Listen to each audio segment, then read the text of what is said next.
Hi, Eric Perotti from Plantronics. I'm here with a few associates. My colleague Tom Wesselman, my colleague Morgan Davis, and we work in an organization called PLT Labs, which is the innovation wing of Plantronics. What we have, as you can see, is a pretty elaborate setup here. We've got a lot of computers and things, and we're going to show you some stuff that we hope is pretty compelling. I'm wearing kind of a classy headphone. You can tell because it's got the mini Pearl thing on the bottom.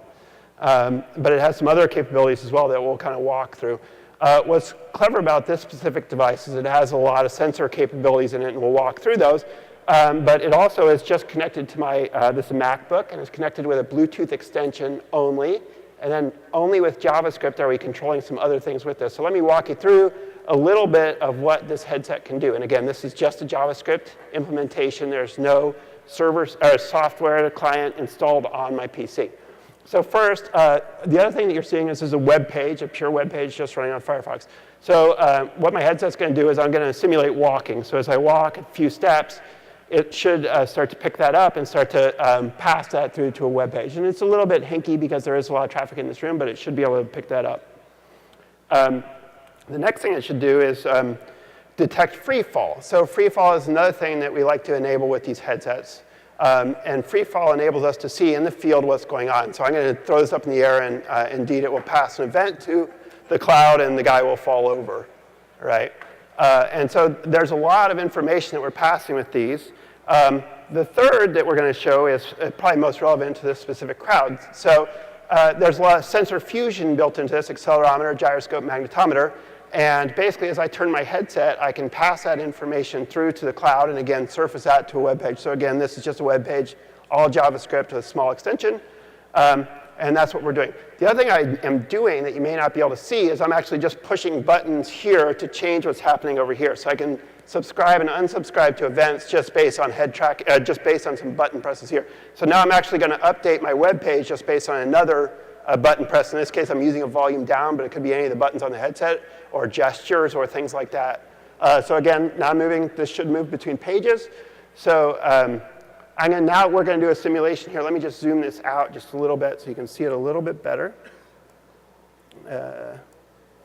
So now let me tell you what we're going to do. We're going to tell you a story now about how this actually makes sense to you. So this headset we think is terrific. We worked hard on it.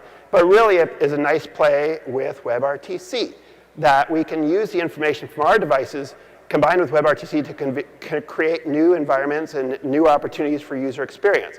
So the story we're going to tell here is that Tom's going to ask me a question. I'm not going to be able to answer the question. And so what I'm going to do is do something we call seamless transfer. And what that is based on the head orientation and a button press, I'm going to decide which of my devices is going to be active for the phone call. So I might be sitting at my desk. I might get a phone call from my colleague and say, oh, I don't know who to answer that question, but let me go out and find you a resource who can help you. We're going to do that now in real time. And then from there, I'm going to walk over to my colleague Morgan, who will simulate is in my office. We're going to use BLE beaconing from his device to my device. And we could do something with a lot of people. So I could walk, and this could be colleague A and B and C. And then we get to colleague 10, who happens to be Morgan, who's the genius in the room. He could help us with our actual problem. And we will invite him in an ad hoc network to join the conference call. From a technology perspective, I think it's a little bit minutia, but we're running OpenTalk, and we're running a PubNub, and the rest of it is JavaScript that we've written ourselves. So let's go ahead and do that. So if you don't mind, please, Tom, go ahead and invite me to the call. And just so you're aware, normally we would have the audio here, but we have a lot of mics, and you can see there's a lot of equipment up here, so we're just going to make this a little simpler. So you can see Tom has invited me to the call. And I'm going to accept that call on my Macintosh here. So this is my personal computer. So hi, Tom. How are you? Doing good. So do you know what's up with that email from Morgan? The microphone's, oh, it is on. Do you know what's up with that email from Morgan? What's he talking about there? No, I saw the same email you saw, and I don't understand what it meant either. Let me go check in with him real quick. So just and again, what you're seeing here on the screen, I'm going to drop out a character here for a moment. What you're seeing is you're seeing Tom's video feed, plus you're seeing my video feed, plus you're seeing his data feed from Google Maps from his orientation, so please move your head. And then you're seeing my data feed from my headset as well. So we have multiple data feeds going. We've got the audio and video going as well. So I am going to look away from my computer and to my Android device. And it's going to drop me from this call here and transfer the call from one device, i.e. my Macintosh, to my Android. So now you should see the Android coming in, and now we have a live feed from my Android device, all based on headset, events, and a button press. So now I'm going to walk over to my colleague. OK, so Tom, I'm going to go see if I can't find Morgan and see if I can't help you out. Awesome, thanks. So now what's happening is I'm just going to walk around my building, and I'm passing colleague A, and now B, and C, and I'm getting these little beacons that say, Johnny Walker, or I don't know who it is, but someone like that.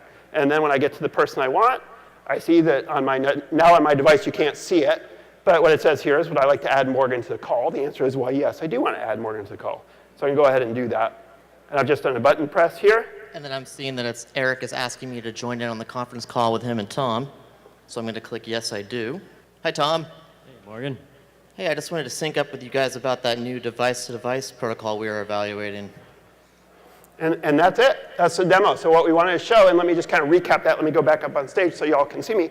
But what we're trying to show is that our headset provides information that we believe will make WebRTC calls more meaningful. Sensor data in these headsets, we have production data that we can ship today, but we're using the data channel to do something that we believe is very useful in a real world use case. So thank you. Anything else to add, Morgan or Tom here? Thank you. OK, thank you.